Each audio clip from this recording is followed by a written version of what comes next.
Hello everyone. Today we start a new chapter, chapter number 6, PGBP, Profit and Gains from the Business or Profession. इससे easy कोई chapter नहीं है. Very interesting chapter, chapter number 6. इसको पढ़ने में जितना मजा आएगा उतना पढ़ने में किसी भी चैप्टर को नहीं आएगा. Very simple, very easy, very interesting. Chapter number 6, that is a PGBP, Profit and Gains from the Business and Profession. हम इस चैप्टर के अंदर स्टार्ट करें उससे पहले कुछ जनरल बात कर लेते हैं. हम बात कर रहे हैं PG profit and gain. Main important है बिजनेस एंड प्रोफेशंस. ये जो चैप्टर बना हुआ है उन लोगों के लिए बना हुआ है जो बिजनेस करते हैं या कोई भी प्रोफेशन करते हैं. तो यदि आपका कोई प्रोफेशन है या कोई आपका बिजनेस है, कोई धंधा आप करते हो, तो उस बिजनेस से यदि आपकी कोई भी इनकम आएगी तो इनकम कहां दिखाओगे? पीजीबीपी के अंदर. हम ऑलरेडी अकाउंट्स पढ़ रहे हैं या पढ़ चुके हैं? तो अकाउंट्स के अंदर क्या हम प्रॉफिट निकालते हैं? तो क्या बनाते हैं? क्या बात है, तुम लोगों को तो पता है, जीनियस हो. तभी तो बोला सबसे इजी चैप्टर है. इससे इजी चैप्टर मैंने आज तक कभी देखा ही नहीं. P&L अकाउंट, लेकिन वो अकाउंट्स के अकॉर्डिंग, तो हमें भी बनाना है इनकम टैक्स के अकॉर्डिंग. P&L अकाउंट क्या करता है? जब प्रॉफिट निकाल के देता है. क्या निकाल के देता है? Net profit. यदि थोड़ा सा और अकाउंट्स की लैंग्वेज से बात करें तो नेट प्रॉफिट वर्ड यूज करते हैं. Net profit after tax, that is transfer to P&L appropriation. ये थोड़ा सा अकाउंट्स की लैंग्वेज में अपन बात करें तो means P&L profit and loss account. Profit and loss account जो आप बनाते हो, मैं सब अकाउंट्स के अकॉर्डिंग बता रहा हूं. अभी तक मैंने टैक्स बनाना स्टार्ट नहीं किया. अकाउंट्स के अंदर जो भी आपका P&L अकाउंट बनता है, प्रॉफिट एंड लॉस अकाउंट, इसमें दो साइड होती है या तीन होती है. मजाक करता है. दो ही साइड होती है, डेबिट और क्रेडिट. शायद इसको डेबिट साइड बोलते हैं, शायद. क्या सबको ही पता है? डेबिट साइड और क्रेडिट साइड. क्रेडिट साइड में क्या आते हैं? सारे एक्सपेंसेस आते हैं. और डेबिट साइड में रिसिप्ट. कुछ भी बोलते हैं. तो डेबिट साइड में क्या आता है? लेकिन कुछ बच्चों की रिएक्शन से नहीं आए. बेटा इतनी अकाउंट्स तो आनी चाहिए ना. मैं यही तो चेक करता था कि आपके फंडामेंटल्स कितने अच्छे हैं, या फंडामेंटल्स बहुत बार पता होता है लेकिन बच्चा बहुत स्पॉन्टेनियसली रिएक्ट नहीं करता. तो ऐसा मतलब आपका माइंड बहुत धीरे काम करता है. तो आपका फास्ट वर्किंग होनी चाहिए. तो ये भी चेक करने के लिए मैं उल्टा पुल्टा बोलता रहता हूं कि आप फास्ट कितना रिएक्ट करते हो सुनकर. ये भी डेवलप करने की कैपेबिलिटी है, क्योंकि भैया आपको 3 घंटे ही मिलेंगे. 3 घंटे के बाद आपको कुछ भी एग्जाम में याद आ जाए, क्या फायदा? हो सकता है कि पूरा पेपर ही आपको आता हो. There is no value. What is you have written in the copy, that is valuable. It mean मौके पे चौका मारा. ये कहावत भी सुनी होगी, जो मौके पे चौका मारता है विनर वही होता है. बाकी आपको कितना आता है उसकी कोई वैल्यू नहीं है. तो इसलिए फास्ट रिकॉलिंग बहुत इंपॉर्टेंट है. मैं हमेशा एक ही बात बोलता हूं, मौके पे जल्दी से आपका रिकॉल होना चाहिए. That is very important. Yes. तो P&L अकाउंट डेबिट साइड में क्या आएंगे? एक्सपेंसेस. क्या बात है, तुम लोग जीनियस. और जो क्रेडिट साइड में क्या आता है? आप बोल सकते हो रिसिप्ट या रिवेन्यू. इनकम्स. तो जो भी आपकी इनकम है, जो भी आपकी रिसिप्ट है, वो क्या आती है? क्रेडिट साइड में. और जो भी आपके खर्चे हैं, मतलब जो भी आपके एक्सपेंसेस हैं, वो कहां आते हैं? डेबिट साइड में. यहां पे रिसिप्ट का मतलब इनकम है. एक्सपेंसेस भी दो टाइप के होते हैं,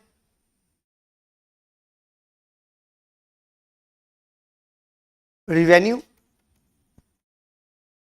और कैपिटल. और जो आपकी रिसिप्ट होती है वो भी दो टाइप की होती है, रिवेन्यू और कैपिटल. आपने अकाउंट्स में अकाउंट्स के अकॉर्डिंग आपने जो भी करना है वो कर लिया और आपने नेट प्रॉफिट कैलकुलेट कर लिया. अब हमें यहां पे देखना है, क्या देखना है? कि आपने ऑलरेडी नेट प्रॉफिट निकाल रखा है, लेकिन हो सकता है कि कुछ एक्सपेंसेस हम अलाउ नहीं करते हो, कुछ को ज्यादा अलाउ कर देते हो. तो अब हमें जो भी एक्सपेंसेस माइनस करने हैं वो किसके अकॉर्डिंग करने? इनकम टैक्स के अकॉर्डिंग. इसलिए हमें पता होना चाहिए इनकम टैक्स से क्या प्रोविजंस है. समझ में आ गई बात? मतलब इस चैप्टर के अंदर बार बार आपके दिमाग में आना चाहिए प्रॉफिट प्रॉफिट प्रॉफिट. धंधा है भाई, धंधा है. तो धंधा किसके लिए किया जाता है? प्रॉफिट के लिए किया जाता है. और प्रॉफिट कहां से आएगा? खर्चे माइनस करके. क्या कब आएगा? खर्चे माइनस करके। बट आपको यही याद रखना पड़ेगा कि इनकम टैक्स कौन कौन से खर्चे अलाउ करता है और कौन कौन से खर्चे अलाउ नहीं करता। समझ में आ गई बात? स्टार्ट करता हूं chapter number 6 that is PGBP. आपको याद हो गया होगा अपने टोटल 5 एड ऑफ इनकम है, टोटल 5 एड ऑफ इनकम है, salary, HP, capital gain, other sources. ये 4 एड में ऑलरेडी पढ़ा चुका हूं। एक एड ऑफ इनकम हमने स्किप किया था, दैट इज पीजीबीपी। तो जब भी मैंने कोई चैप्टर पढ़ाया आपको ध्यान होगा मैंने सबसे पहले चार्जेबिलिटी पढ़ाई। याद आया कि नहीं आया? कौन कौन सी इनकम उस एड में इंक्लूड होती है। जैसे अपने पढ़ा कि सैलरी के अंदर कौन सी इनकम आएगी, सेक्शन 15 में, याद होगा कौन सी इनकम आएगी, एम्प्लॉयर एम्प्लॉय रिलेशनशिप, याद आया?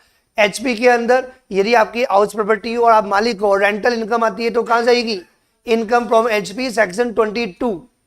ऐसे ही अपने कैपिटल गेन में पढ़ा सेक्शन 45 में, ऐसे ही अपने पढ़ा इनकम फ्रॉम अदर सोर्सेस। ऐसा ही आपको पीजीबी के अंदर पढ़ना है, सिंपल है। सेक्शन 28, सेक्शन 28 चार्जिंग सेक्शन, या you can say chargeability, chargeability या चार्जिंग सेक्शन। मतलब पीजीबीबी के अंदर कौन कौन सी इनकम इंक्लूड होगी, मतलब कौन कौन सी वो इनकम है that will be taxable under the head PGBP. General statement, general statement that is a wider statement. धंधे से, किससे, धंधा है भाई, सब धंधा है। तो जो भी आपका धंधा है, जो भी आपका बिजनेस है, तो जो भी आपका बिजनेस या प्रोफेशन है, फॉर एग्जांपल अपन क्या बनेंगे after certain period, company secretary. Company secretary, तो कंपनी सेक्रेटरी का 2 ऑप्शंस होंगे, या तो आप जॉब कर लो या प्रैक्टिस कर लो। यदि आप जॉब कर लो तो आपका इनकम फ्रॉम सैलरी आएगा, और यदि आप प्रैक्टिस कर रहे हो तो इसका मतलब जो भी आपकी इनकम और रेवेन्यू होगी वो कहां जाएगी, पीजीबीपी में। यस और नो? तो यदि आप कोई भी बिजनेस करते हो या कोई भी आप प्रोफेशन करते हो, मतलब यदि आप कोई सीएस की प्रैक्टिस ओपन कर ली, सीए की प्रैक्टिस ओपन कर ली, डॉक्टर की प्रैक्टिस ओपन कर ली, या आपने बिजनेस स्टार्ट कर दिया, कोचिंग का बिजनेस हो सकता है, कपड़े का बिजनेस हो सकता है, रिन्यूएबल एनर्जी का बिजनेस हो सकता है, एनी बिजनेस सॉर्ट ऑफ। तो यदि आप कोई भी बिजनेस यदि आप कर रहे हो या कोई भी आप प्रोफेशन कर रहे हो तो वो इनकम किस में जाएगी, एक ही ऐड बना हुआ है पीजीबीपी। कोई डाउट?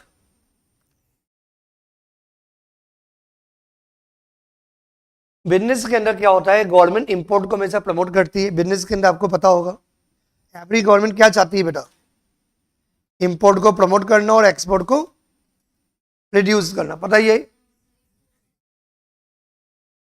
बचपन से पढ़ते आ रहे हैं, इसी पे तो लड़ाई हो रही है इस समय।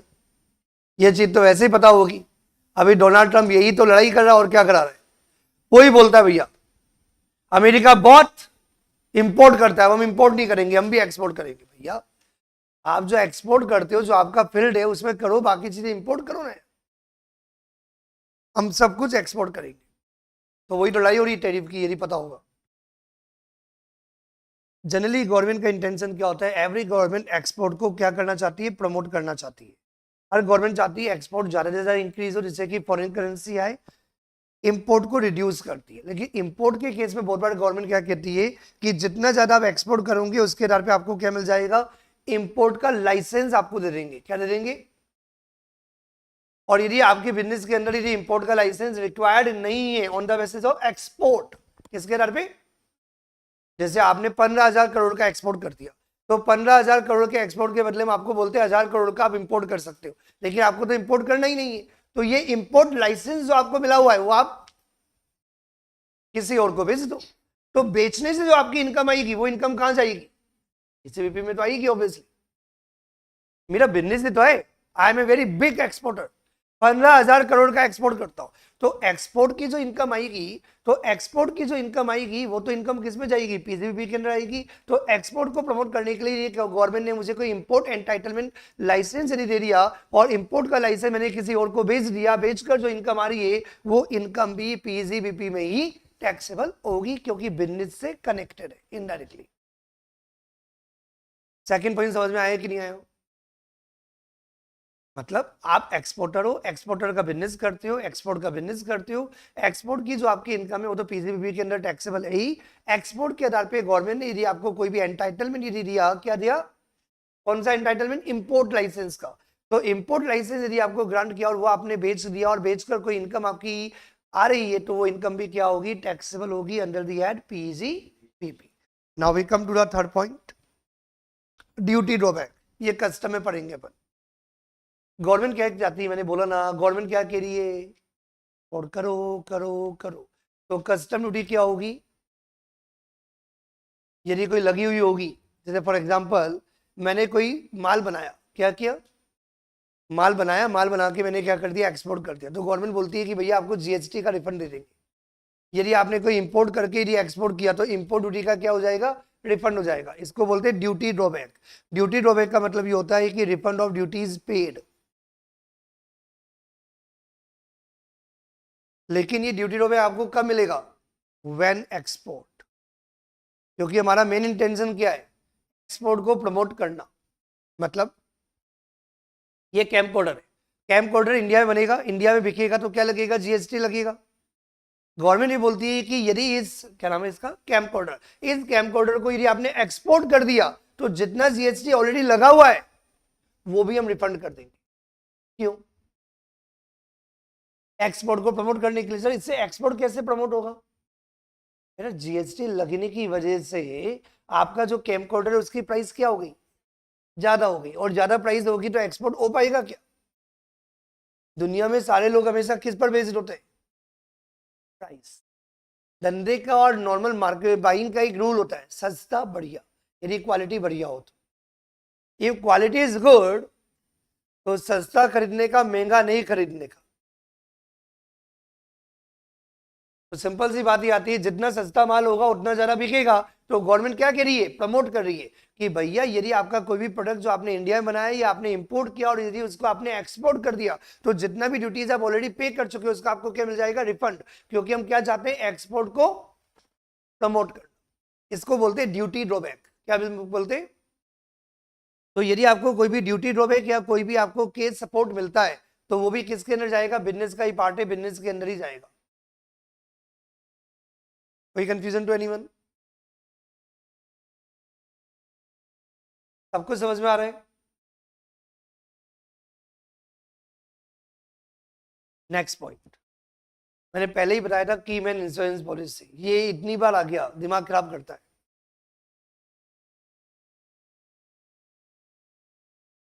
कौन सा, की मैन इंश्योरेंस पॉलिसी, शायद अदर सोर्सेज में भी था, सैलरी में भी था। तो मैंने क्या कहा, बताया था, तुम लोगों को याद है किसी को,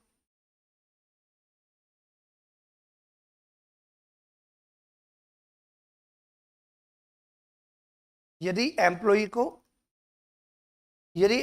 एम्प्लॉयर से यदि की मैन इंश्योरेंस पॉलिसी का यदि अमाउंट रिसीव हो रहा है तो कहां जाएगा, ये इनकम फ्रॉम सैलरी में। और यदि एम्प्लॉयर्स हो, यदि किसी कंपनी से यदि अमाउंट रिसीव्ड हो तो ये कहां जाएगा, टीजीबीपी के अंदर। और यदि किसी पर्सन को, जिनके बीच में एम्प्लॉय रिलेशनशिप नहीं हो और कीमैन इंश्योरेंस पॉलिसी के अंदर यदि कोई भी अमाउंट रिसीव्ड हो तो कहां जाएगा, इनकम फ्रॉम अदर सोर्सेज। जल्दी तो नहीं बोला ना मैंने, यदि एम्प्लॉय को एम्प्लॉयर से यदि कीमैन इंश्योरेंस पॉलिसी का अमाउंट यदि रिसीव्ड होता है तो कहां जाएगा, इनकम फ्रॉम सैलरी। एम्प्लॉयर को यदि रिसीव्ड होता है तो पीजीबीपी के अंदर जाएगा। और यदि किसी पर्सन को रिसीव्ड होता है जिनके बीच में आपस में कोई भी एम्प्लॉय एम्प्लॉयर का रिलेशनशिप नहीं है और जो भी कीमैन इंश्योरेंस पॉलिसी का जो भी अमाउंट रिसीव्ड होगा वो कहां जाएगा, इनकम फ्रॉम अदर सोर्सेज। तो यहाँ पे मैंने कौन सा वाला पार्ट कवर किया, ये वाला पार्ट कवर किया। कौन सा वाला, पीजीबीपी वाला, any amount received under the keyman insurance policy. तो आपको ये ध्यान रखना पड़ेगा ये कौन सा वाला पार्ट है, if no relationship of employ in employer, मतलब एम्प्लॉय एम्प्लॉयर का कोई रिलेशनशिप नहीं है, देन कीमैन इंश्योरेंस पॉलिसी का यदि कोई अमाउंट रिसीव्ड होता है, किसको रिसीव्ड होता है, एम्प्लॉयर, एम्प्लॉयर को रिसीव्ड होता है। और जहां पे बिल्कुल रिलेशनशिप नहीं है तो वहां पे जाता है अदर सोर्सेज। तो यहाँ पे किसको रिसीव्ड होता है, बाय एम्प्लॉयर। क्या लिखना पड़ेगा आपको, बाय एम्प्लॉयर, जिससे कि आप बाद में फ्यूचर में कभी कंफ्यूज नहीं हो। कोई कंफ्यूजन,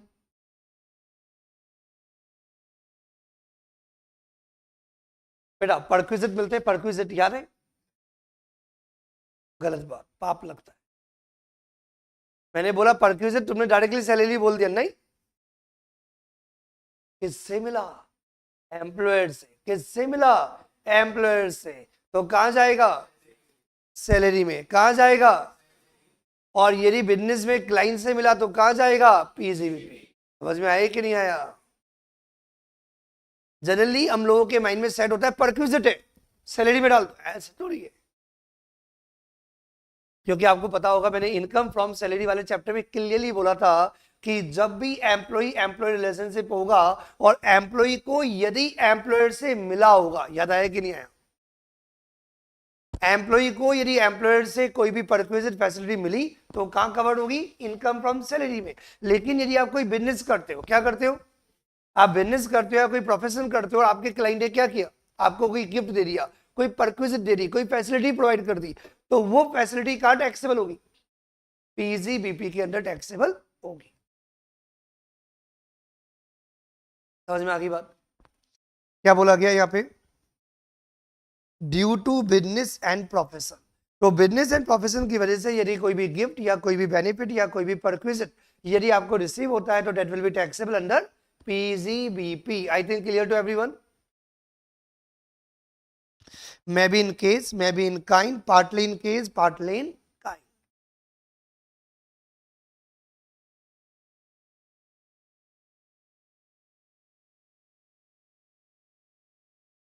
आपको पता होगा जो भी पार्टनरशिप फर्म होती है, किसकी बात कर रहा हूं मैं? तो जो भी पार्टनरशिप फर्म होती है उसके अंदर जो पार्टनर्स होते हैं, partners are the employees of the partnership firm. याद है सबको? Partners are the owners. तो ये मैंने वहां पे ही पढ़ाया था सैलरी वाले चैप्टर में कि यदि कोई भी पार्टनर है और पार्टनरशिप फर्म का पार्टनर है तो पार्टनर को पार्टनरशिप फर्म से क्या मिलता है? Salary, fees, commission, bonus, remuneration, यहां तक कि इंटरेस्ट ऑन कैपिटल भी।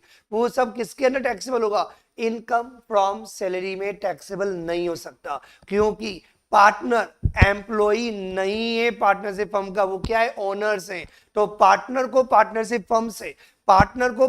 फर्म से जो भी remuneration, salary, fees, commission, bonus, यहां तक कि इंटरेस्ट ऑन कैपिटल मिलेगा, कहां जाएगा? पीजीबीपी में जाएगा। कहां जाएगा? पीजीबीपी। नहीं समझ में आ रहा?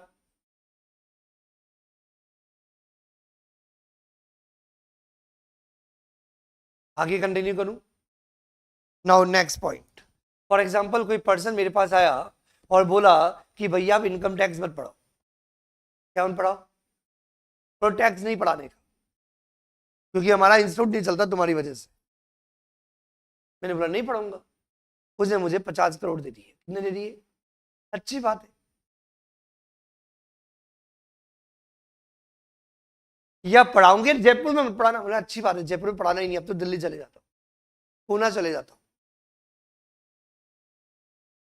ये कुछ मूवीज में देखा होगा ना, ढाबे वाले होते हैं, होटल्स वाले ढाबे वाले को बोलते हैं यहाँ से भाग, यहाँ से। तो ढाबा वाला बोलता है भैया यहाँ से जाऊंगा मैं। तो भैया तुम यदि मुझे बोलते हो कि इस एरिया में बिजनेस मत करो, तुम्हारे साथ कॉम्पीट ना करूं, तो मुझे क्या चाहिए? ऐसे कि बिना तो कोई इंसान की सुनता ही नहीं ना, तरीका ही एक होता है, मैं पैसा दे दूं सुन लूंगा तुम्हारी। क्या कह रहा है? बात समझ में आ रही कि नहीं आ रही? तो यदि बिजनेस, यदि आप कुछ रन कर रहे हो और कोई आपका कॉम्पिटिटर आके बोलता है कि भैया आपको ये काम नहीं करना, और आप बोलते हो ठीक है ये काम नहीं करेंगे, और तुम्हारे साथ कॉम्पीट नहीं करेंगे, हम चले जाते तुमसे बहुत दूर, लेकिन हमें चाहिए उसके बदले, वो पैसा कहां जाएगा? पीजीबीपी के अंदर जाएगा। किसके अंदर जाएगा? पीजीबीपी। उसको क्या बोलते हैं हम? Non compete fees. क्या बोलते हैं उसको हम?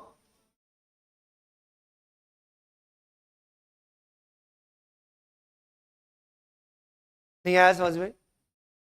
तो यदि for example non compete fees यदि मेरे को रिसीव होती है तो वो इनकम किसके अंदर टैक्सेबल होगी? पीजीबीपी के अंदर। ये नॉन कॉम्पीट फीस का मतलब क्या होता है? Not carrying out any activity in relation to any business और प्रोफेशन।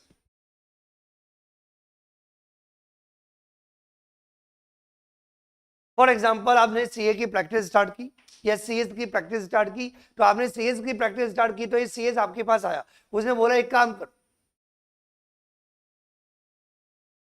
आप सेक्रेटरी ऑडिट मत करना, बाकी सारे काम करना, और उसके बदले लो ये 25 करोड़। ठीक है, नहीं करेंगे, अच्छी बात है। मेहनत करने के बाद 25 करोड़ आते, वो भी आते या नहीं आते पता नहीं। आप कितना काम ला ले आ पाते, वो बात अलग होती। आपको पूरे 25 करोड़ मिल गए।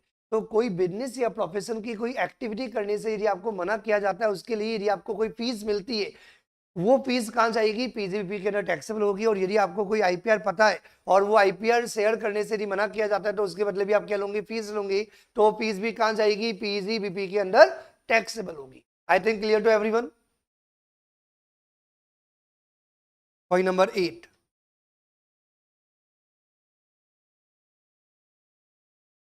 income derived by the trade, profession or similar association from the specific services performed for its members। Business के अंदर क्या होता है, आपको गवर्नमेंट को रिप्रेजेंट करना पड़ता है। किसको रिप्रेजेंट करना पड़ता है? ये बातें शायद हो सकता है कि कोई बहुत बड़ा बिजनेसमैन हो तो घर में सुनते होंगे, अदरवाइज नॉर्मली आपको पता है गवर्नमेंट बिजनेस के लिए पॉलिसीज बनाती है। बिजनेसमैन के लिए बहुत जरूरी हो जाता है कि आपकी बिजनेस पॉलिसीज जो हो वो आपके साथ मतलब फेवर में हो, अगेंस्ट में नहीं। तो भैया आपके जितने भी बिजनेस वाले हैं, तो आप अकेले जाओगे तो आपकी कोई सुनेगा ही नहीं। आप फॉर एग्जांपल अकेले जा रहे हो, भैया ऐसा मत करो, तो कोई सुनेगा कुछ? आज फॉर एग्जांपल एक अकेला इंस्टीट्यूट यदि गवर्नमेंट के पास जाता है, ये गलत है पॉलिसी, नहीं सुनेंगे। और यदि जितने भी कोचिंग इंस्टीट्यूट है और ये सारे कोचिंग इंस्टीट्यूट मिलके यदि जाते हैं गवर्नमेंट को रिप्रेजेंट करने के लिए कि ये पॉलिसी गलत है, गवर्नमेंट सुनेगी? सुनेगी, क्योंकि वो इतने सारे इंस्टीट्यूट बहुत बड़ी मेजोरिटी को रिप्रेजेंट करते हैं। समझ में आ रही मेरी बात? तो इसलिए लोग क्या करते हैं, बिजनेस के अंदर अपने अपने जो बिजनेसेस हैं उनके रिगार्डिंग एसोसिएशन बनी होती है। क्या बनी होती है? एसोसिएशन और ग्रुप्स। ये आपने सुन भी रखे होंगे। क्या क्या चारों बात समझ में आ रही कि नहीं आ रही है? तो आज फॉर एग्जांपल यदि जो भी आपका बिजनेस है, वॉट एवर योर बिजनेस, उस बिजनेस के लिए आपने क्या कर रखा है? आपका टेक्सटाइल का बिजनेस है, आपका कोचिंग का बिजनेस है, आपका कोई और बिजनेस है, उस बिजनेस को रिप्रेजेंट करने के लिए आपने एक ग्रुप बना दिया। क्या बना दिया? एक ग्रुप बना दिया, एक एसोसिएशन बना दी। अब उस एसोसिएशन के अंदर कोई ना कोई प्रेसिडेंट तो बनाना पड़ेगा ना, किसी को सेक्रेटरी तो बनाना पड़ेगा ना। और वो जो प्रेसिडेंट सेक्रेटरी बोलते हैं भैया हम आपसे चार्जेस लेंगे मेंबर्स से। क्या लेंगे? उन एसोसिएशन के लिए कोई चार्जेस यदि होते हैं तो वो इनकम कहां जाएगी? एसोसिएशन की इनकम पीजीबीपी के अंदर। कुछ बात समझ में आई? यहाँ पे किसके एंगल से बात हो रही है? किसके लिए बात हो रही है? एसोसिएशन की। किसकी बात हो रही है? कि यदि आपने कोई भी ग्रुप या एसोसिएशन बनाया जो मेंबर को क्या करते हैं? सर्विसेज देते हैं। लेकिन मेंबर को यदि कोई सर्विसेज देते हैं तो उसके लिए क्या करते हैं? कुछ अमाउंट चार्ज किया जाता है। क्या किया जाता है? तो वो जो एसोसिएशन की जो इनकम आएगी वो इनकम किसके अंदर जाएगी? पीजीबीपी के अंदर। नहीं समझ में आया? अभी मैंने एग्जांपल दिया, ये जितने भी कोचिंग इंस्टीट्यूट हैं, उन कोचिंग इंस्टीट्यूट यदि अकेले अकेले होंगे तो कोई भी गवर्नमेंट नहीं सुनेगी। तो क्या किया? कोचिंग इंस्टीट्यूट ने एक एसोसिएशन बना ली। अब एसोसिएशन बनेगी तो एसोसिएशन का पहला पॉइंट ये आता है कि तुम हमारे मेंबर बनना चाहते हो, तुम्हें साल का 10,000, 20,000, 50,000 देना पड़ेगा। तो तुम हमारे मेंबर बनोगे तो तुम्हारे अगेंस्ट कुछ भी होगा तो हम लड़ेंगे। कौन लड़ेगा? एसोसिएशन। तो एसोसिएशन किसको सर्विस दे रहा है? मेंबर को। लेकिन उसके लिए क्या कर रहा है? मेंबर से फीस ले रहा है। क्या ले रहा है? तो एसोसिएशन की जो भी इनकम होगी वो किसके अंदर टैक्सेबल होगी? पीजीबीपी। अब आया कि नहीं आया? सिंपल है। पॉइंट नंबर 9 मैंने कहा था आगे बताऊंगा। मैंने कहा था आगे बताऊंगा, कैपिटल गेन वाले चैप्टर में पढ़ा, उस समय दिया था मैंने। ये कैपिटल गेन वाले चैप्टर में कैसे पढ़ाया था वो भी मैं आपको लिंक करता हूं। मैंने बहुत अच्छी तरह आपको बताया था। मेनली कैपिटल गेन वाले चैप्टर के अंदर आपको जो पढ़ना था वो क्या पढ़ना था? कन्वर्जन ऑफ, याद आया?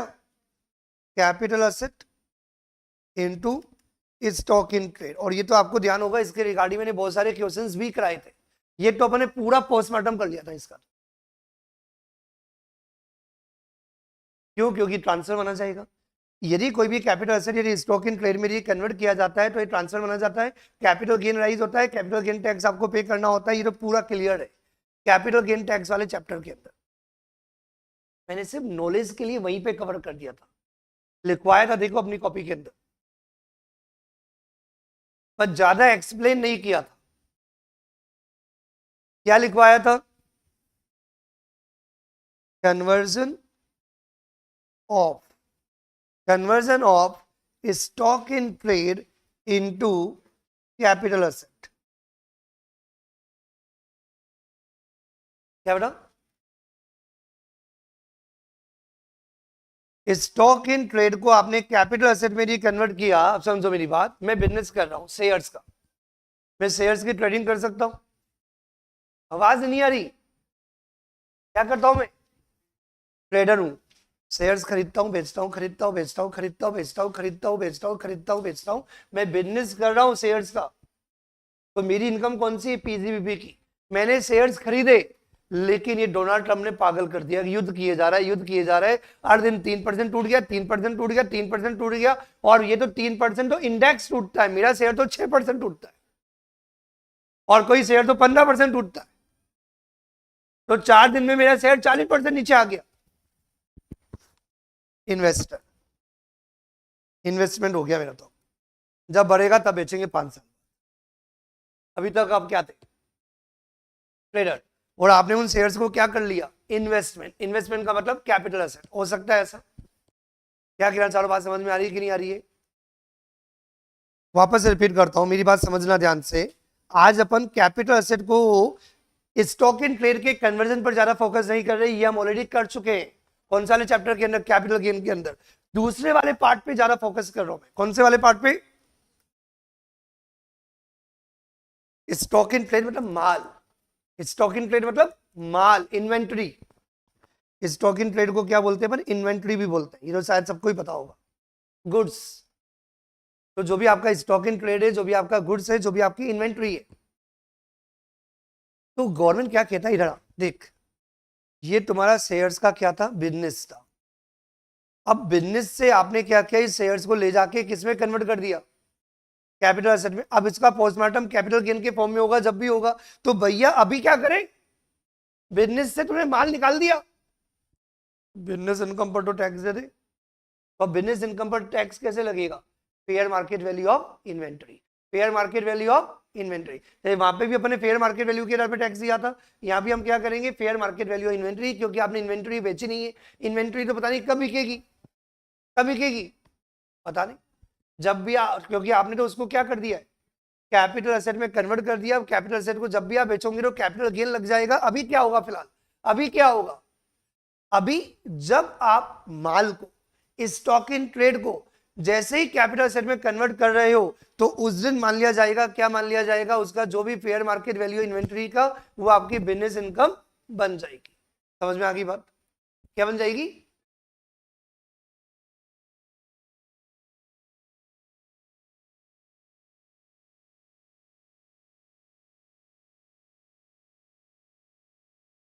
देखो, ये स्टॉक इन ट्रेड आपने कन्वर्ट किया, किसमें कन्वर्ट किया?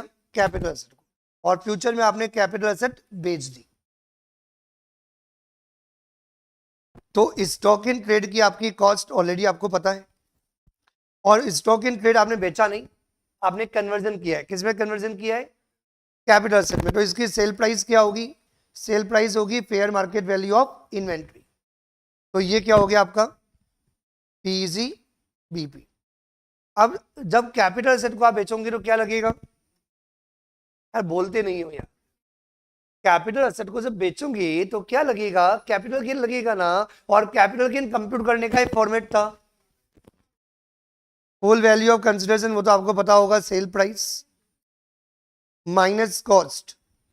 इसकी कॉस्ट नहीं है, तो इसकी वो कॉस्ट बनेगी जो इन्वेंट्री की सेल प्राइस थी।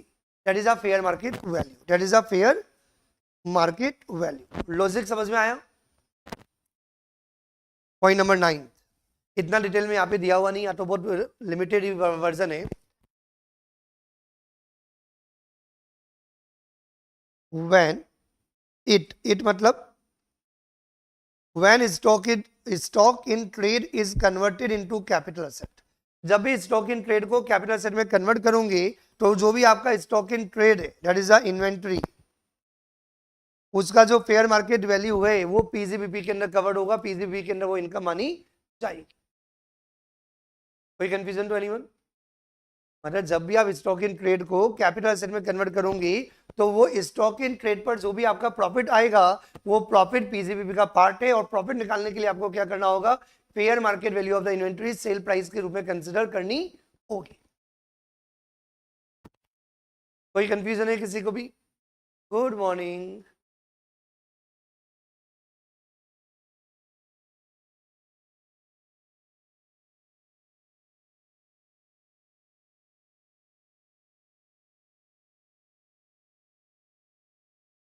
any compensation any compensation in connection with termination or modification of terms and condition of any contract relating to his business। for example मैंने फ्रेंचाइजी ली, क्या किया बेटा, फ्रेंचाइज समझ में आती है सबको? तो फॉर एग्जांपल मैंने फ्रेंचाइज किया या कोई एजेंसी ली, एजेंसी समझ में आती है एजेंसी? तो मैंने कोई एजेंसी या फ्रेंचाइजी किसी बिजनेस की ले रखी है 5 साल के लिए, कितने ईयर्स के लिए?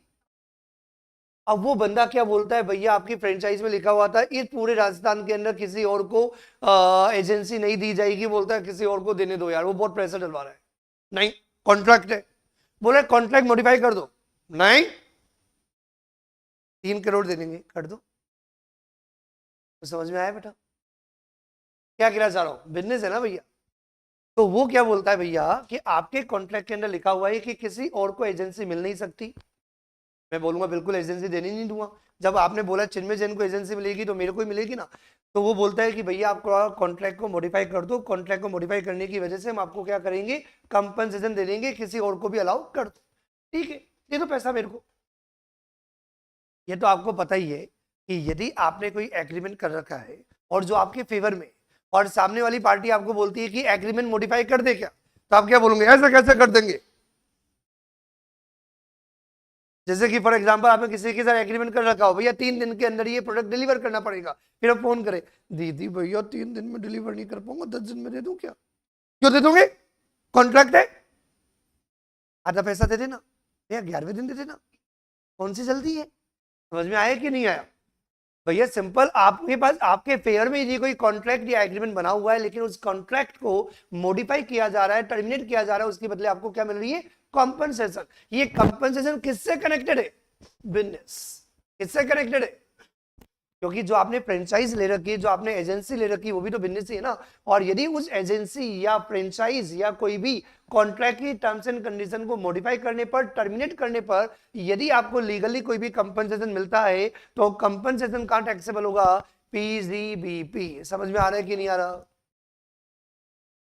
समझ में आ रहा है बेटा एवरीवन? लास्ट बेंच,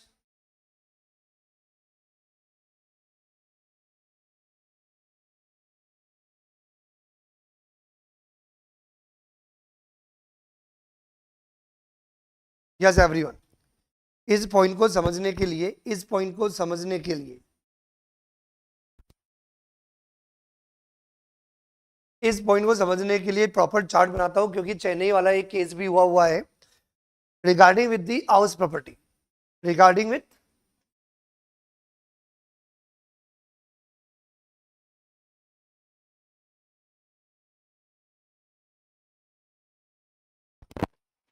यदि आपकी हाउस प्रॉपर्टी है, ये हाउस प्रॉपर्टी रेजिडेंशियल भी हो सकती है, कॉमर्शियल भी हो सकती है।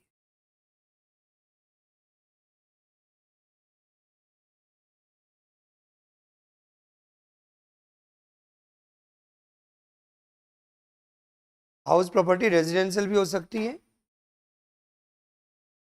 और कॉमर्शियल भी हो सकती है।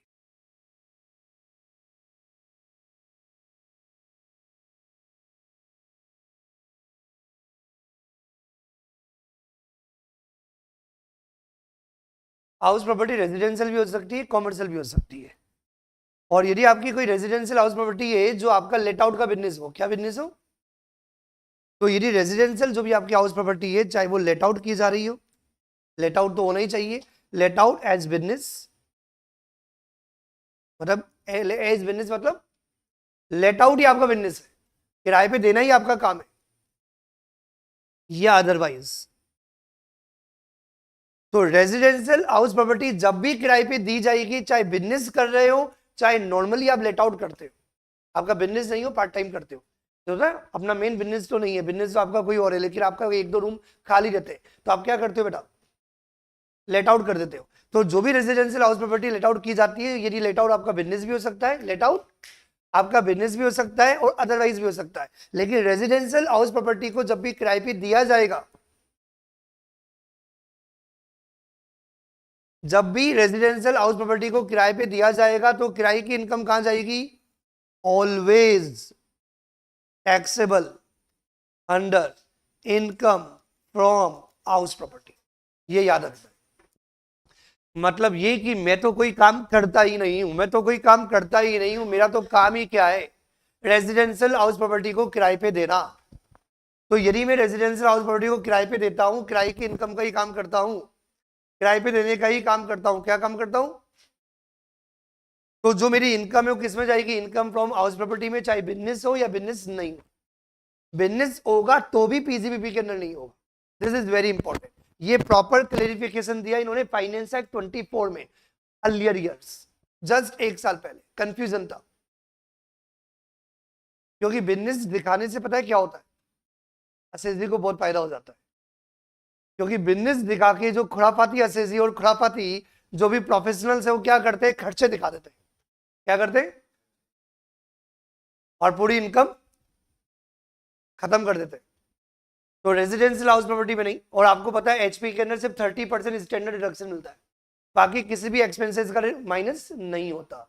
वरना बिजनेसमैन क्या करेगा आपको पता है, बिजनेसमैन नहीं, प्रोफेशनल पर्सन खर्चे दिखा देंगे। समझ में आगे मैं क्या कहना चाह रहा हूँ, क्या कह रहा हूँ, बात समझ में आ रही है। भैया मैंने स्टाफ को इतना दिया, उसको इतना दिया, इतना दिया, भैया रेंट आ रहा है 80,000 का, खर्चे हो गए 90,000 का, लॉस हो गया भैया, तो ये पीजीबीपी के अंदर आता ही नहीं है। ये किस में आता है, दिस इज इंपॉर्टेंट।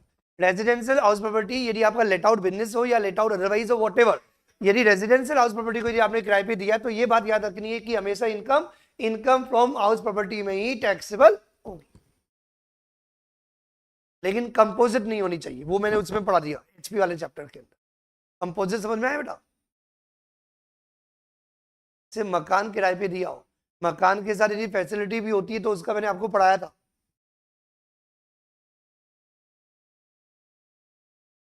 याद ही नहीं है किसी को। ये फर्नीचर, तो यदि मकान भी और फर्नीचर भी साथ में तो उसका ट्रीटमेंट अलग होता है, वो अपन एचपी को हमने ऑलरेडी पढ़ चुके हैं, तो वो एचपी के प्रोविजन आपको ध्यान रखने पड़ेंगे। और यदि आपकी हाउस प्रॉपर्टी यदि आपकी कॉमर्शियल है, क्या है बेटा, यस, तो कॉमर्शियल हाउस प्रॉपर्टी यदि लेट आउट करना, यदि आपका बिजनेस है, लेट आउट यदि बिजनेस है, लेट आउट क्या है बेटा, बिजनेस है, तो कहां जाएगा, इनकम फ्रॉम पीसीबीपी में जाएगा। और यदि अदरवाइज यदि आप किराए पे देते हो, लेट आउट अदरवाइज, तो ये कहां जाएगा, इनकम फ्रॉम हाउस प्रॉपर्टी। ये चार्ट बना लो, इससे आपको प्रॉपर एक्सप्लेनेशन रहेगी, हमेशा समझा हुआ रहेगा। ये सब लिख लो फटाफट।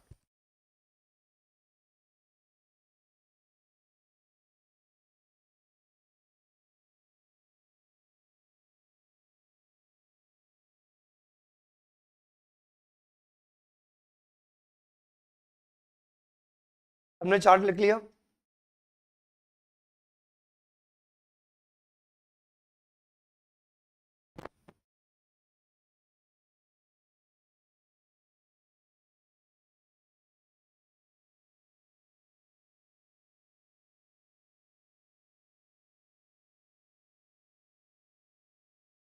फाइनेंस एक्ट 2024 के अंदर ये एक्सप्लेनेशन ऐड किया गया था। Any income from letting out of the residential house, keyword क्या है, रेजिडेंशियल मकान, तो any income from the letting out of the residential house और part of the house by the owner shall not be taxable under PGBP. उसको आप business नहीं बोलोगे, business होगा तो भी taxable under income from house property, लेकिन this point is applicable only for residential house. इससे ही हमने इंटरप्रेट किया कि कॉमर्शियल के अंदर तो कॉमन लॉजिक होगा, तो कॉमर्शियल हाउस प्रॉपर्टी को यदि आपने as a business let out है तो पीजीबीपी के अंदर जाएगा, otherwise income from HP. I think clear to everyone.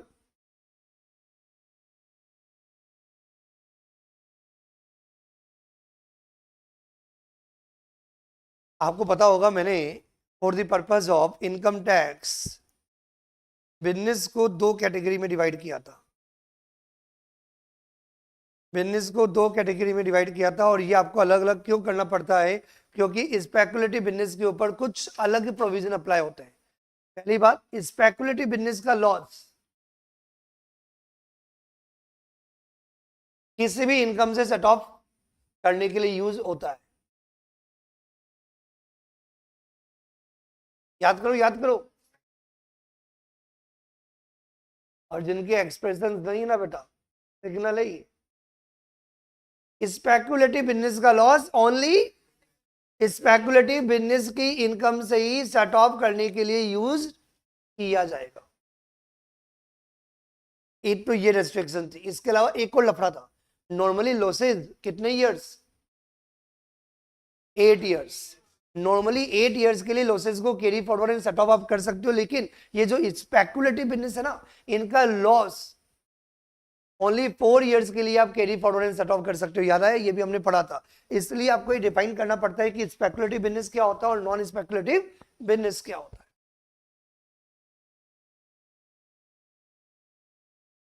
Speculative, non speculative. जो स्पेकुलेटिव नहीं है उसको अपन बोलते हैं नॉन स्पेकुलेटिव बिजनेस। तो आपको क्या समझना है सर, स्पेकुलेटिव बिजनेस क्या होता है? स्पेकुलेटिव बिजनेस वो बिजनेस होते हैं जहां पे डिलीवरी नहीं ली जाए। क्या नहीं ली जाए? जहां डिलीवरी नहीं हो, सिंपल सेटलमेंट हो। क्या बेटा? जहां पे सिंपली सेटलमेंट हो। मतलब मैंने किसी को फोन पे ऑर्डर दिया, बाय कर लिया और फिर मैंने सेल कर दिया, तो ये क्या होता है? स्पेकुलेटिव। क्या होता है? इंट्राडे इन शेयर्स। तो जो इंट्राडे होता है शेयर्स के अंदर, वो हमेशा क्या होता है? स्पेकुलेटिव होता है। क्योंकि भैया मैंने पहले ही बताया था कि आप इंट्राडे करोगे, इंट्राडे मतलब सेम डे आपको बाय और सेल दोनों करना है। इसका मतलब क्या हो गया? स्पेकुलेटिव। आपने डिलीवरी नहीं ली। तो यदि गुड्स की या सर्विस या गुड्स की या कमोडिटीज की यदि डिलीवरी लिए बिना यदि अपन कोई भी बाय और सेल करते हैं, उसको अपन क्या बोलते हैं? Speculative business. जैसे आपने बहुत बार बिजनेस से सुना होगा, भैया हम डिलीवरी लेते ही नहीं, हम तो क्या करते हैं? ऑर्डर देते हैं, बाय करते हैं और फिर हम सेल कर देते हैं, हम डिलीवरी उठाते ही नहीं है। तो जो डिलीवरी नहीं उठाते वो बिजनेस क्या हो गया? आपके स्पेकुलेटिव बिजनेस।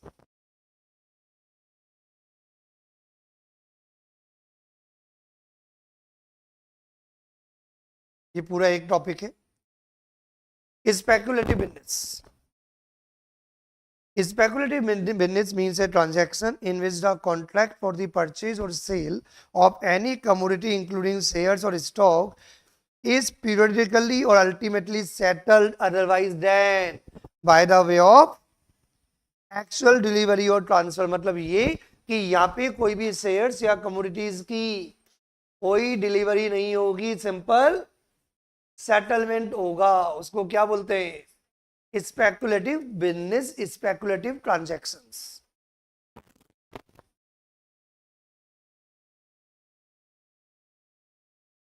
कुछ ट्रांजैक्शंस हैं जो आपको लगेगी स्पेकुलेटिव, लेकिन स्पेकुलेटिव नहीं मानी जाएगी। देयर आर सर्टेन ट्रांजैक्शन जो कभी भी स्पेकुलेटिव ट्रांजैक्शंस नहीं मानी जाएगी। Number 1, ageing contract. क्या बोलते हैं इसको अपन? ये पता है क्या होता है एजिंग? रिस्क को रिड्यूस करने के लिए आपने क्या किया? कोई कॉन्ट्रैक्ट एंटर कर लिया। क्या किया बने? मतलब आपकी कोई रिस्क थी कि कहीं फ्यूचर के अंदर कोई प्राइस बढ़ ना जाए या फ्यूचर के अंदर प्राइस कम ना हो जाए, उसके लिए यदि आपने कोई भी कॉन्ट्रैक्ट एंटर कर लिए फ्यूचर के, तो that will be known as hedging the contract. मतलब एजिंग द रिस्क, मतलब आपकी रिस्क को रिड्यूस करने के लिए। तो यदि अपन कोई भी रिस्क को रिड्यूस करने के लिए यदि किसी भी तरह का कोई कॉन्ट्रैक्ट एंटर करते हैं, तो वो कभी भी वो स्पेकुलेटिव नहीं माने जाएंगे। मतलब ये कि फॉर एग्जांपल मेरा कोई बिजनेस है रिन्यूएबल एनर्जी का, और मुझे लग रहा है कहीं सिल्वर का प्राइस, अब तो सिल्वर गिरने लग गया, तो लेकिन बिजनेस में होता है ना, अब जो ज्वेलरी वाले हैं तो ज्वेलरी वालों को हमेशा डर लगता है किससे? प्राइस ना बढ़ जाए। आज सिंपल सी बात है, फॉर एग्जांपल मैंने किसी से ऑर्डर ले लिया। क्या ले लिया? ऑर्डर कि मुझे सरसों का तेल देना है। क्या देना है? Mustard oil. कौन सा ऑयल? मस्टर्ड ऑयल, सरसों का तेल।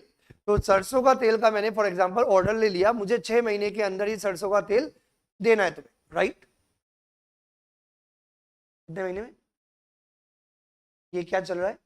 डोनाल्ड ट्रंप युद्ध, उसकी वजह से कमोडिटीज की प्राइसेस बढ़ती जा रही है। तो मेरे को फियर है कि अभी जो सरसों आ रही है क्विंटल में 6,500, 6,600, 8,000 हो गई तो, 9,000 हो गई तो, 10,000 हो गई तो, क्योंकि आपको पता है जैसे ही युद्ध वाली कंडीशन यदि स्टार्ट होती है तो बाकी सब तो खत्म हो जाएगा। ये जितनी भी कमोडिटीज वाली चीजें, खाने पीने वाली, बेसिक नीड वाली, वो एक्सपेंसिव हो जाती है एक बार यदि गवर्नमेंट इन्वॉल्व नहीं हो तो। गवर्नमेंट कंट्रोल करे तो बात अलग है, क्योंकि लोग बेचना बंद कर देते, फिर में काम आएंगे। जैसे अभी पता है ना क्या प्रॉब्लम हो रही है अभी इस समय घरों में, और बहुत सारे रेस्टोरेंट तो बंद हो गए, किसकी वजह से? गैस सिलेंडर ही नहीं मिल रहे। तो अभी तो सिर्फ ये छोटी सी कहानी स्टार्ट हुई है, ये कहानी किधर जाएगी पता नहीं। तो ऐसे बिजनेस में बहुत इंपैक्ट पड़ता है आपको। तो यदि बिजनेस के अंदर आपको क्या है, डर लगता है कहीं गोल्ड का प्राइस ना बढ़ जाए, कहीं सिल्वर का प्राइस ना बढ़ जाए, क्योंकि रिन्यूएबल एनर्जी के अंदर सिल्वर यूज होता है, ज्वेलरी के अंदर गोल्ड यूज होता है, मैंने अपने सरसों के तेल में सरसों यूज होती है, कमोडिटीज। तो कई कमोडिटीज का शेयर्स का प्राइस ना बढ़ जाए तो उसके लिए आपने क्या कर लिया, आपने किसी के साथ फॉरवर्ड कॉन्ट्रैक्ट कर लिया। क्या कर लिया? आपको कोई डिलीवरी नहीं लेनी, लेकिन अपने आप को प्रोटेक्ट करने के लिए, क्या करने के लिए, जैसे मुझे लग रहा है कहीं सरसों 9,000 ना पहुंच जाए, तो मैंने किसी के साथ ऑर्डर एक कॉन्ट्रैक्ट कर लिया कि मैं तुमसे 7,200 में ये खरीद लूंगा, तो रियल में नहीं खरीदूंगा, सिर्फ एक फॉरवर्ड कॉन्ट्रैक्ट कर लिया। अपने आप को क्या करने के लिए, प्रोटेक्ट करने के लिए, कि कहीं मार्केट मेरी प्राइस बढ़ भी गई तो मेरा एग्रीमेंट हो रखा है, तो मैं क्या हूं, सेफ गार्ड। ये होता है एजिंग। क्या होता है ये? Fear, fear of future, and future is predictable. Future is, सुनने लगे बात, very good. Future is unpredictable, future में क्या होगा नहीं पता, इसी बात का डर है। जो भी बहुत ज्यादा जियो पॉलिटिकल सिनेरियो से मतलब बहुत ज्यादा है, वो सब डरे हुए, पता नहीं क्या होने वाला है वक्त में। बिल्कुल अनसर्टेन मार्केट है, और फ्यूचर हमेशा अनसर्टेन ही होता है। फ्यूचर के बारे में आप कभी प्रिडिक्ट नहीं कर सकते। इसे फ्यूचर के प्रोटेक्ट, किसी को पता था आज से 2 साल पहले, अभी नहीं, आज से 2-2.5 साल पहले किसी को पता था गोल्ड जो 55,000 में घूमता था, कोई खरीदता नहीं था, 180 भी जाके आएगा। आज से 2.5-3 साल पहले कोई सिल्वर 17,000 में खरीदने को रेडी नहीं था, और वो सिल्वर 4 लाख रुपीज में जाके आए, 4,20,000। फ्यूचर पता ही नहीं है, तो इसलिए लोग बिजनेसमैन होते हैं जिनका रॉ मटेरियल है, मतलब जो बिजनेस कर रहे हैं, तो बिजनेसमैन के लिए बहुत सारे प्रोडक्ट्स और बहुत सारी चीजें क्या होती है, उनका रॉ मटेरियल है, और रॉ मटेरियल का प्राइस बढ़ेगा तो क्या होगा, बिजनेस में लॉस हो जाएगा। तो ये लोग क्या करते हैं, कॉन्ट्रैक्ट कर लेते हैं अपने रिस्क को एज करने के लिए। समझ में आ गई बात? तो इसको बोलते हैं एजिंग दी कॉन्ट्रैक्ट। या आपने कोई फॉरवर्ड कॉन्ट्रैक्ट कर लिया हो। डेरिवेटिव, डेरिवेटिव आपको पता है डेरिवेटिव में क्या आएगा, F and O, F and O, future and options. तो जो फ्यूचर एंड ऑप्शंस किए जाते हैं किसके थ्रू किए जाते हैं, रिकॉग्नाइज्ड स्टॉक एक्सचेंज के थ्रू, या कोई भी कमोडिटी डेरिवेटिव्स। तो चाहे आपने शेयर्स का डेरिवेटिव किया हो स्टॉक एक्सचेंज के थ्रू, या कमोडिटी डेरिवेटिव, ये दोनों डेरिवेटिव के पॉइंट है, सी और डी। चाहे डेरिवेटिव शेयर्स में किया जाए, चाहे डेरिवेटिव्स कमोडिटीज में किया जाए। और डेरिवेटिव्स में क्या आएगा, F and O, future and options. और फ्यूचर एंड ऑप्शंस में भी डिलीवरी नहीं होती, लेकिन वो स्पेकुलेटिव बिजनेस नहीं माना जाता, वो नॉन स्पेकुलेटिव बिजनेस माना जाता है, फ्यूचर एंड ऑप्शंस। कोई कंफ्यूजन टू एनीवन? एक्चुअली क्या है, लोगों ने फ्यूचर को गलत तरीके से लेना स्टार्ट कर दिया, रिटेलर ने। एक्चुअली फ्यूचर एंड ऑप्शन जो बना हुआ था वो एक्चुअली रिस्क को रिड्यूस करने के लिए बना हुआ था, एजिंग करने के लिए बना हुआ था। तो अब तो लोग क्या करते हैं, फ्यूचर में खेल लेते हैं। तो भैया अभी तो गवर्नमेंट क्या करती है, फ्यूचर एंड ऑप्शन को रिड्यूस करना चाहती है कि कोई डील ही नहीं कर पाए। तो फ्यूचर एंड ऑप्शंस का इन्होंने क्या किया, स्टार्टिंग रेंज भी बढ़ा दी कि ये normal retailer easily future and option नहीं कर पाए। तो फ्यूचर एंड ऑप्शंस का जो मेन पर्पस होता है, डिलीवरी तो नहीं मिलती, लेकिन ये एजिंग के पर्पस के लिए यूज होता है। तो ये सब क्या माने जाएंगे, नॉन स्पेकुलेटिव, स्पेकुलेटिव ट्रांजैक्शंस नहीं है। इजी लैंग्वेज में समझाता हूं, स्पेकुलेटिव ट्रांजैक्शन मतलब ऐसे ट्रांजैक्शंस जहां पे आपने कोई परचेज और सेल किया, डिलीवरी नहीं ली, सिंपल सेटलमेंट हो गया। लाइक इंट्राडे, आप चाहते हैं कि एग्जांपल ऐड कर सकते हो इंट्राडे, समझ में आ गई बात? वो क्या माना जाएगा? Speculative business. कुछ ट्रांजैक्शन आपको स्पेकुलेटिव लगेगी लेकिन स्पेकुलेटिव नहीं मानी जाएगी। क्या नहीं माना जाएगा? As in contract, forward contract और derivatives, may be in shares और may be in commodities. I think clear to everyone? ये आपको ऑलरेडी पता है। स्पेकुलेटिव बिजनेस और नॉन स्पेकुलेटिव बिजनेस दोनों क्या माने जाएंगे? सेपरेट। ये अपने क्वेश्चंस में कर लिया था ऑलरेडी, क्योंकि दोनों के ट्रीटमेंट अलग अलग होते हैं, तो मैंने ऑलरेडी बता दिया।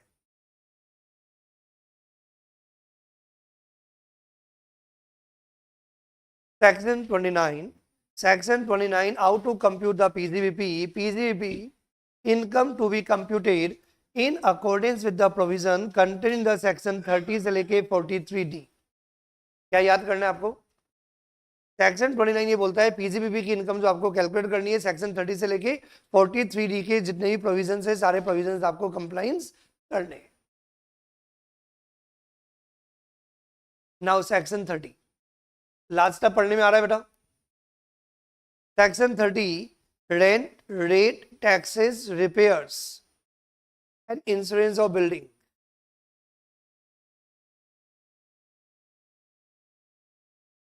थोड़ा सा भी कॉमन सेंस लगाऊंगी तो प्रॉब्लम नहीं होगी। यदि आपके जो बिल्डिंग है तो बिल्डिंग दो टाइप की होती है, परचेज्ड, ऑन रेंट। यदि परचेज्ड है तो आप कौन हो? मालिक। परचेज्ड हो तो क्या है? आप मालिक। और किराए पे ले रखी है तो आप कौन हो? किराएदार। किराएदार को क्या बोलते हैं? टेनेंट। समझ में आ रही बात? तो पहला पॉइंट कि यदि फॉर एग्जांपल, पहले मैं ओनर की बात कर लेता हूं। किसकी बात कर लेता हूं? ओनर की। तो यदि मेरी बिल्डिंग खुद की है, क्या है बेटा? समझो, 2-3 साल में सीएस बन जाऊंगी और फिर तो सीएस की प्रैक्टिस आपने स्टार्ट कर दी ट्रेनिंग कंप्लीट होने के बाद।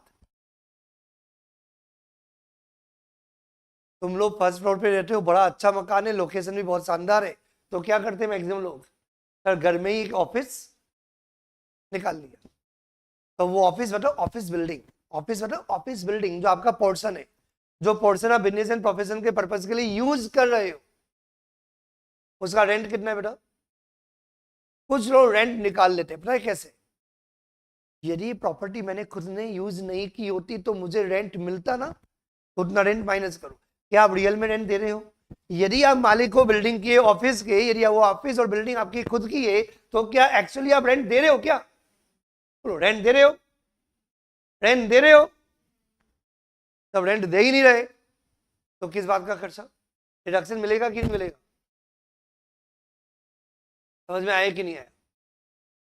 तो यदि आप ओनर हो तो रेंट इम्प्यूटेड है, रियल तो है नहीं, क्योंकि आपकी खुद की बिल्डिंग है तो आपको किसी को रेंट देना नहीं है, लेकिन फिर भी आप रेंट कंसिडर कर रहे हो ये मानते हुए कि यदि मैंने प्रॉपर्टी खुद ने नहीं ली होती तो मुझे इतना रेंट देना पड़ता, या ये प्रॉपर्टी किसी को रेंट पे दे देता तो इतना रेंट मेरे को मिलता। लेकिन उस रेंट का डिडक्शन मिलेगा नहीं, क्योंकि ओरिजिनली एक्चुअली आपको रेंट नहीं देना, आपका कोई भी खर्चा नहीं हो रहा, इसलिए रेंट का डिडक्शन नहीं मिलेगा। यदि प्रॉपर्टी के ऊपर कोई भी टैक्सेस लगाए जाते हैं, प्रॉपर्टी के ऊपर यदि आप कोई भी इंश्योरेंस करते हो या रेवेन्यू रिपेयर कराते हो, इनका डिडक्शन मिल जाएगा। मतलब बिजनेस के अंदर जो भी बिल्डिंग आप यूज कर रहे हो, तो बिजनेस के अंदर जो भी आपकी बिल्डिंग और ऑफिस बिल्डिंग यूज हो रही है उसके रिगार्डिंग जो भी आपके टैक्सेस हैं, इंश्योरेंस है और जो भी रेवेन्यू नेचर की जो भी आपकी रिपेयर है वो सब अलाउड है, डिडक्शन मिल जाएगा। लेकिन जो कैपिटल नेचर की जो रिपेयर है, मैंने पहले ही बताया था कैपिटल नेचर की रिपेयर का डिडक्शन कभी नहीं मिलता, वो आपकी कॉस्ट के अंदर ऐड हो जाती है। किसका? समझ में आया कि नहीं आया? यदि बिल्डिंग आपकी खुद की नहीं है, आपने किराए पे ले रखी हो, क्या ले रखा हो, और यदि बिल्डिंग को यदि आपने किराए पे ले रखा हो और आपको रेंट पे करना पड़ता है तो क्या रेंट का डिडक्शन मिलेगा? Answer is yes. और उस प्रॉपर्टी पे टैक्स भी यदि किराएदार पे कर रहा है तो डिडक्शन मिलेगा? Answer is yes. और यदि आप बिल्डिंग का इंश्योरेंस कराते हो तो भी आपको डिडक्शन मिलेगा? Answer is yes.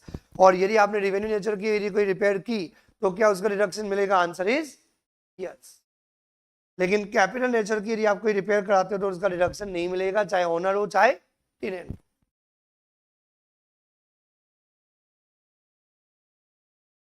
और जो हल्का सा भी लॉजिक लगा रहा होगा उसके दिमाग में आ रहा होगा सही तो बट ऑब्वियस क्या ये, मतलब समझो मैं बिजनेस कर रहा हूं तो बिजनेस के नाले में करूंगा क्या? आई नीड ए बिल्डिंग ना, आई नीड ए ऑफिस ना, तो भैया यदि मैं किराए पे ले रहा हूँ तो रेंट देना पड़ेगा ना, टैक्सेस देना पड़ेगा ना। तो मतलब ये कि उस बिल्डिंग के रिगार्डिंग यदि मैं कोई भी टैक्सेस देता हूँ, कोई भी रिपेयरिंग कराता हूँ, लेकिन रेवेन्यू नेचर की, और जो भी रेंट पे करता हूँ उसका डिडक्शन मिल जाएगा। यदि मेरी खुद की प्रॉपर्टी है तो मुझे रेंट नहीं देना, लेकिन उस बिल्डिंग के रिगार्डिंग यदि मैंने कोई भी टैक्सेस पे किया हो, इंश्योरेंस पे किया हो, या रेवेन्यू नेचर की रिपेयरिंग की हो, उसका डिडक्शन मिल जाएगा। कैपिटल नेचर की रिपेयर का कभी भी डिडक्शन नहीं मिलता। इतना समझ में आ गया हो तो आगे बढ़ूं। Good morning. सेक्शन 31, यहाँ पे अपन ने 30 के अंदर रिपेयरिंग किसकी कवर की? बिल्डिंग। अपन ने बिल्डिंग के रिगार्डिंग बात की थी। किसके रिगार्डिंग बात की थी? अब मैं बात कर रहा हूँ regarding with plant and machinery and furniture. मतलब आपके बिजनेस के अंदर जो भी प्लांट मशीनरीज और जो भी आपके फर्नीचर यूज हो रहे हैं उनकी टाइम टू टाइम आपको क्या करनी होती है? क्या करनी होती है? जैसे अपन चिन्मय ट्यूटोरियल चला रहा हूँ तो एसी फर्नीचर इन सबका क्या करना पड़ता है? रिपेयरिंग। रिपेयरिंग पे क्या होता है? खर्चा होता है। तो डिडक्शन मिलेगा कि नहीं मिलेगा? मिल जाएगा। कोई कंफ्यूजन टू एनीवन? तो मतलब यदि आपका कोई भी प्लांट है, कोई भी मशीनरी है या कोई भी फर्नीचर है, उसके ऊपर यदि आपने कोई भी इंश्योरेंस या रिपेयरिंग के जो भी आपने एक्सपेंसेस के डिडक्शन मिल जाएगा। पहली बात, प्लांट है मशीनरी यदि आपने परचेज कर रखी है, यदि प्लांट है मशीनरी यदि आपने परचेज कर रखी है तो क्या होगा? डेप्रिसिएशन मिलेगा, वो अलग है। मैं डेप्रिसिएशन की यहाँ पे बात कर ही नहीं रहा। तो प्लांट मशीनरी या फर्नीचर यदि आपने परचेज कर रखा है तो आपको क्या मिलेगा? डेप्रिसिएशन। क्या मिलेगा? वो डेप्रिसिएशन वाले सेक्शन में पड़ेंगे। लेकिन रेंट का कोई भी डिडक्शन नहीं मिलेगा। क्या नहीं मिलेगा? जैसे अभी आपको पता होगा कि अभी ईवी के अंदर टाटा मोटर्स ने कंसेप्ट निकाला है कि आपको बैटरी ईवी की परचेज करने की जरूरत नहीं है, हम आपको एज ए सर्विस रेंट पे दे देंगे। तो कोई बंदा क्या करे जो खुद खरीद ले और फिर भी वो रेंट लगाता रहे, तो रेंट थोड़ी लगेगा। जैसे एसी मेरा खुद का खरीदा हुआ है तो मैं बोलूं भैया 5,000 का रेंट बनता है, जब खुद का एसी है तो रेंट किस बात का? जब मैंने प्रोजेक्टर खुद ने परचेज कर लिया तो रेंट थोड़ी लगेगा। इसे रेंट का डिडक्शन नहीं मिलेगा, क्योंकि रेंट आपको तो कब पे करना पड़ता है? जब आप किराएदार होते हो। तो जो आपने रेंट पे किया है, किसका रेंट पे किया है? प्लांट मशीनरी और फर्नीचर। तो प्लांट मशीनरी फर्नीचर यदि आपने रेंट पे ली और उसका यदि आपको कोई रेंट पे करना पड़ रहा है तो उसका आपको डिडक्शन मिल जाएगा, चाहे आप मालिक हो, चाहे आप मालिक हो, चाहे आप किराएदार हो।